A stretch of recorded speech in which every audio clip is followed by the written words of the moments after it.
Nej men tjenare, sitter du där och tittar på mig? Du som sitter där och jag som sitter här. Trevligt.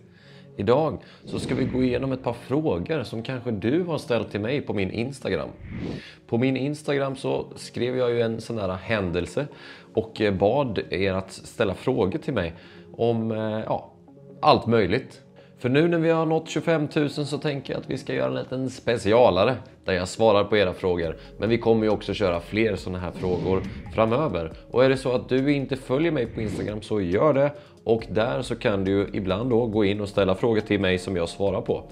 Men också så visar jag upp hur det går för mig på börsen, till exempel hur dåligt det går eller hur bra det går och sådär. Så gå in och följ där, vet jag. Men i den här videon så tänkte vi beta av de frågorna som du har ställt till mig. Men om du inte får med din fråga så ställ den här nedanför i kommentarsfältet så ska jag försöka svara på den så snabbt som möjligt. Nu hoppar vi in på frågorna. Så ta fram en kopp kaffe eller någonting annat gött i gött så ska vi köra.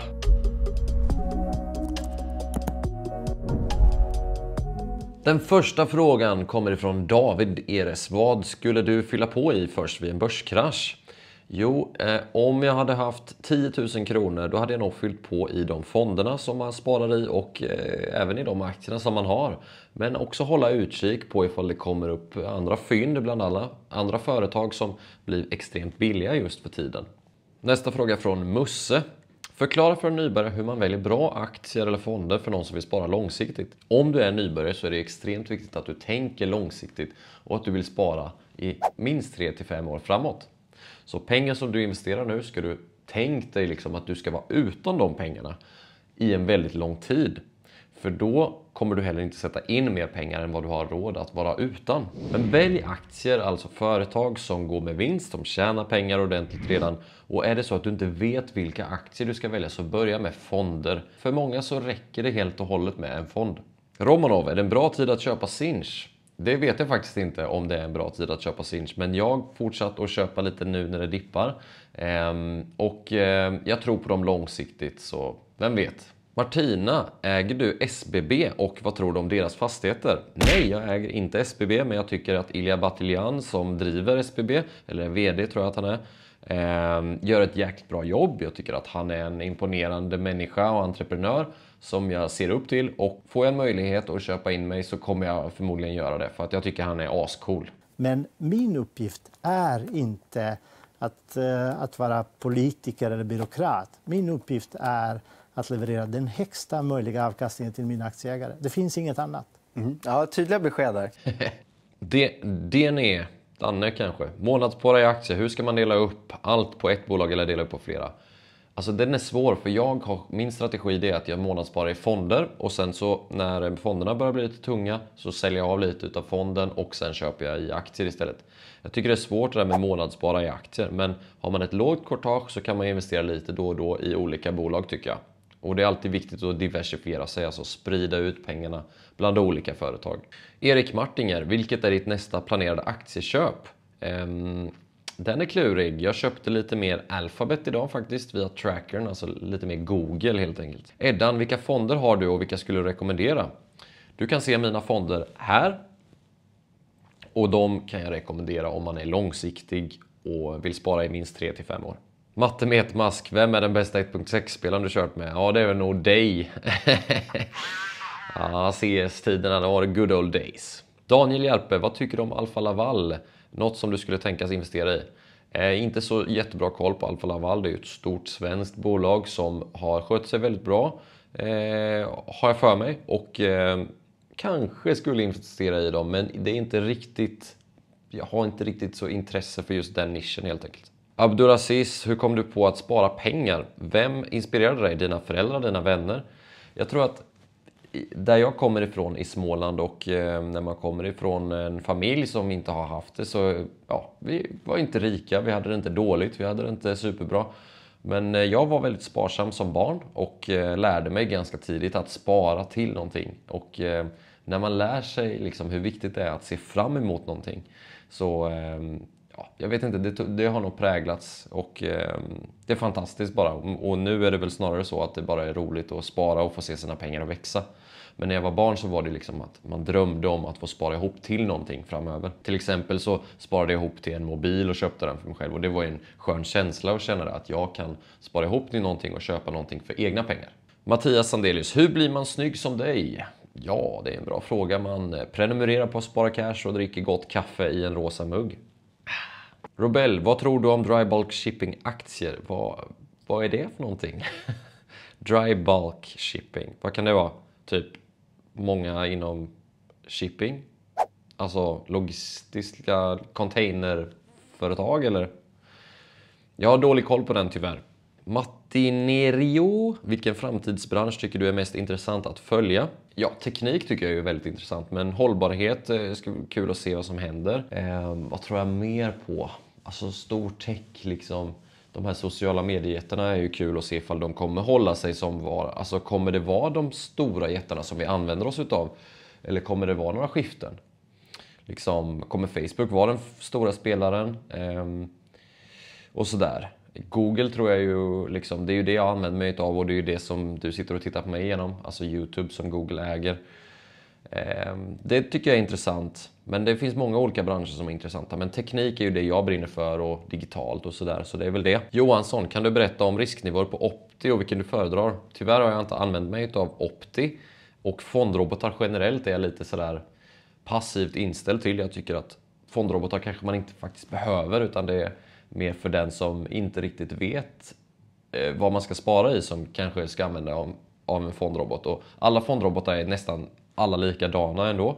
Så desto högre risk du tar, desto mer aktier får du. Desto mindre risk du tar, desto mer räntor får du. Adam Friman, ska man sälja Sinch? Nej, jag säljer inte Sinch i alla fall. Men sen är det ju upp till var och en att bestämma om man tycker att man ska sälja den. Det beror ju på vilken strategi man har. Kano, vad tycker du om Synact och Investor? Synact vet jag inte. Investor, alltid en bra investering på lång sikt tycker jag. Mattias, har du några konkreta mål med sparande? Typ köpa Rosenfors? Ja, nej men ett mål jag har det är väl att jag vill äga min egen bostad en gång i livet. Typ köpa hus eller lägenhet eller något sånt. Gustafsson Axel, jag ska börja investera i fonder. Börja lägga in allt mitt startkapital direkt. Tittar man på datan och historiken så är det så att man ska sätta in allt direkt. Men jag brukar säga att man inte ska det just av den anledningen att oftast så kan det vara jobbigt ifall det är så att man går all in och sen så kommer en dipp som vi har sett nu senaste tiden på börsen. Att det går ner 5-10% kanske. För det är inte så roligt att se, låt säga att du går in med 10 000 kronor och sen så tappar det 1000 kronor med en gång. Om det är så att du inte varit på börsen innan så kan det vara rätt så jobbigt och då kanske man säljer och då tar man ju hem sin förlust helt enkelt. Så jag skulle säga nej, gör inte det utan gå in med lite åt gången istället. För att det kan ju vara så att börsen fortsätter att dippa och då köper du in det billigare istället med att det går ner. Så gå in med lite i taget istället. Ta det lugnt och känn efter själv vad du är bekväm med. Tänk dig själv dina pengar som du har. Om det går ner 10% gör det ont i magen. Om det gör ont i magen, gå inte in med så mycket. Utan börja med lite åt gången. Rohula Rajabi. Jag hoppas att jag sa det rätt. Vad tycker du om Stillfront? De verkar väl ha haft lite problem tror jag. Jag har inte så bra koll på det här företaget. Men aktierna har väl gått ner ganska mycket. Så jag skulle nog vara lite passiv där. Och det är ju min strategi helt enkelt. Att jag håller inte så bra koll på det företaget. Så jag har ingen åsikt riktigt om det. Framgångsjakten. När kommer framgångsdörren på intervju och Bert? Vill du veta en sak? Min dörr, den står alltid öppen för dig, min kära vän. Varsågod, du är välkommen. Sirg, vad tycker du om Embracer? Embracer är intressant, jag gillar Lars Wingefors. Annars så har jag inte så mycket mer åsikter om företaget. Jag äger inga aktier i Embracer utan jag har dem via fonder istället. Alex, när det är min tur att få vinna en av dina böcker? Well, om du är med i tävlingen på Instagram så står väl böckerna här någonstans. Så då kanske en av de böckerna din. Får vi se. Hybrispojken, hur kommer det sig att du började driva Spara Cash? Så här är det ju från början. Spara Cash var ett sätt för mig att kunna göra det enklare för att liksom förklara det här om aktier och fonder till andra, till mina kompisar som ville lära sig. Så då startade jag en hemsida. Jag hade kunskaper om hur man byggde upp en hemsida. Jag ville helt enkelt bara inspirera, liksom få folk att börja spara. Börja investera helt enkelt. Så målet med Spara Cash är helt enkelt att ge den här enkla kunskapen till nybörjare. För att det inte ska vara så komplicerat, det ska inte vara så krångligt. Liksom går man till banken idag så får man känner sig liksom inte hemma med den man pratar med. Utan det ska vara lite så här, du och jag, kompisar, liksom snacka skit och liksom lära sig det på ett enkelt och tydligt sätt. Så ja, det är i princip därför. Eddan, vad tror du om Sciensec? Jag tror gott om Sciensec. Jag har höga förväntningar och förhoppningar på dem i framtiden. Vi får se hur det går. Jag ligger ju ganska mycket back i den investeringen som du kanske har sett i min tidigare video. Men vi får se. Jag hoppas mycket på dem i alla fall. Filip Sundbaum, 25 000 prenumeranter. Grattis! Tack så mycket Filip. Berätta mer om vem Marcus är.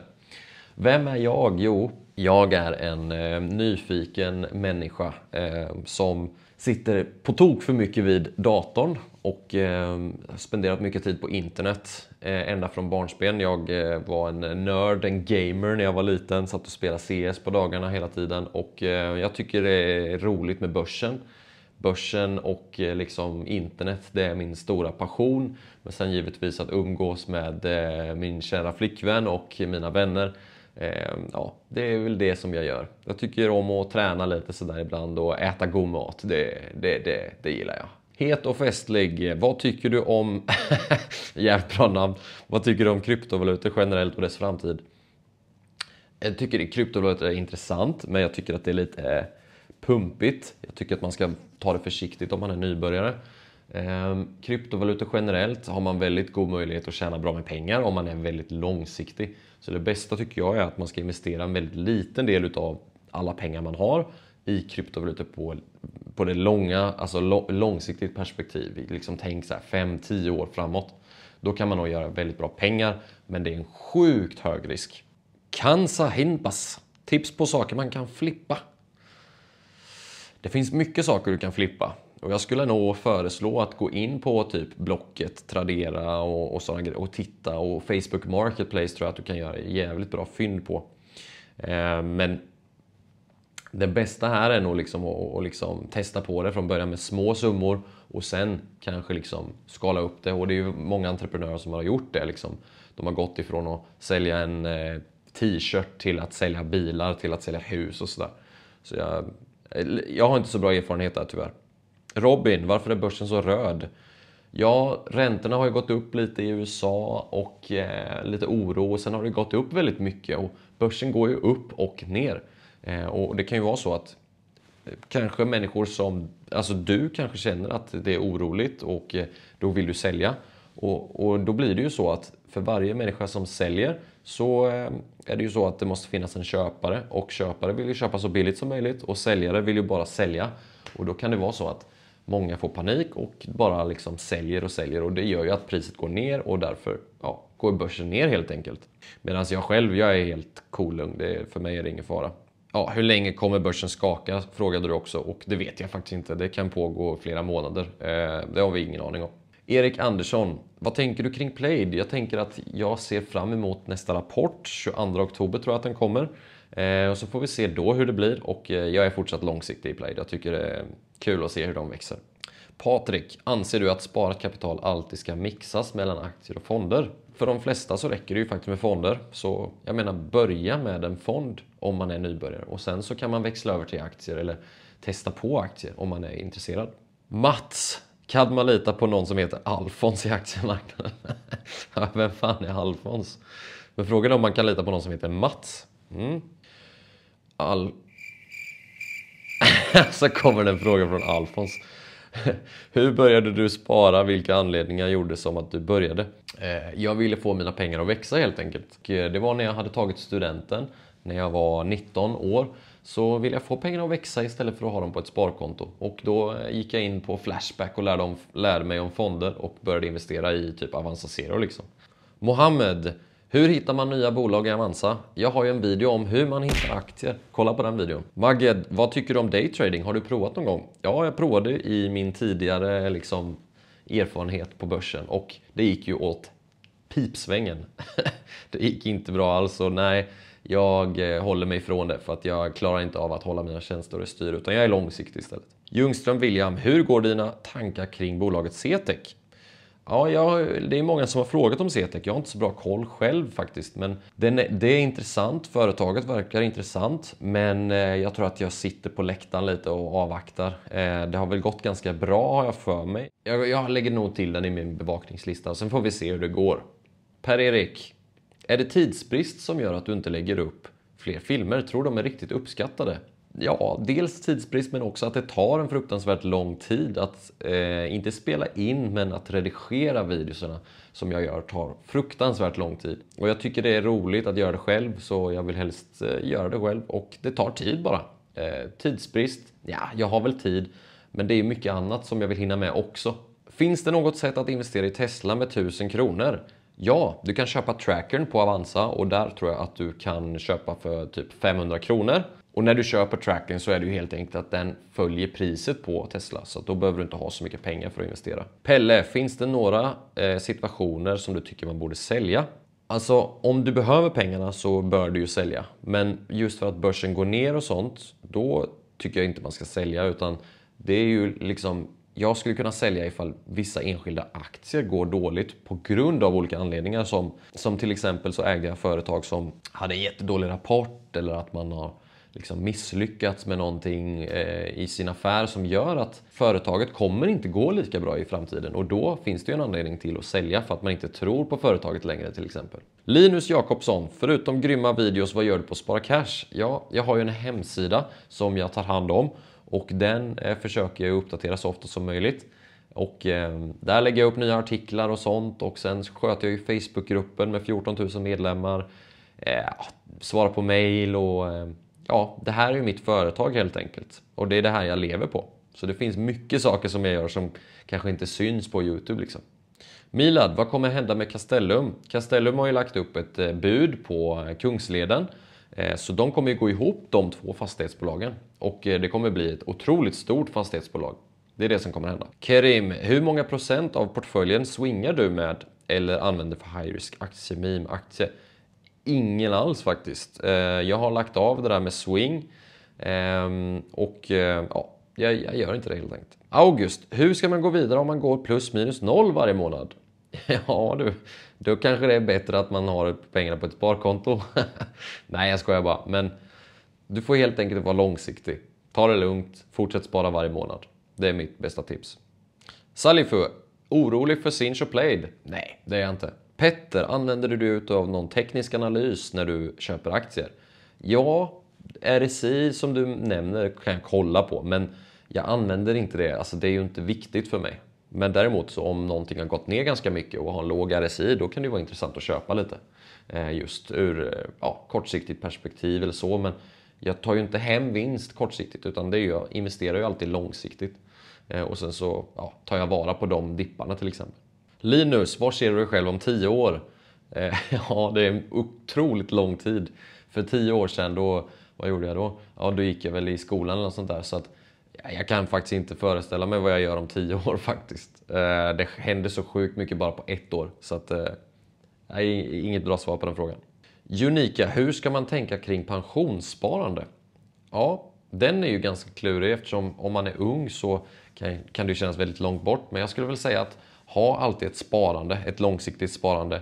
Ha ett investeringssparkonto som du alltid sparar lite i fonder, liksom i typ ett par hundra i månaden eller så. Om du är orolig för din pension så tror jag att det är väldigt, väldigt positivt för dig. Spara ett par 100 kronor i några aktiefonder hela tiden och gör det liksom tills pensionen, så kommer du nog ha pensionen ganska klar framför dig sen. Och sen får vi avsluta med Davva som frågar: om du inte får ta pannkakor men välja mellan pizza eller kebab, vad väljer du då? Då väljer jag kebab tror jag faktiskt. Kebab, det är fint. Nu är jag uppe i 25 minuters inspelad video här på kameran. Jag tror att vi får runda av den här frågeställningen. Men som sagt, ifall det är någon fråga som du saknar eller som du inte fick med, så skriv en fråga här i kommentarsfältet så går jag in och svarar på den när jag har tid. Och jag vill verkligen tacka just dig för att du tittar på min kanal, för att du följer och ja, att du liksom håller på och investerar och delar dina tankar. Alltså det uppskattas. Det är ju någonting fantastiskt fint som vi bygger här. Jag hoppas att du har en underbar dag och så ses vi snart i nästa video. Ha det så gött. Ciao!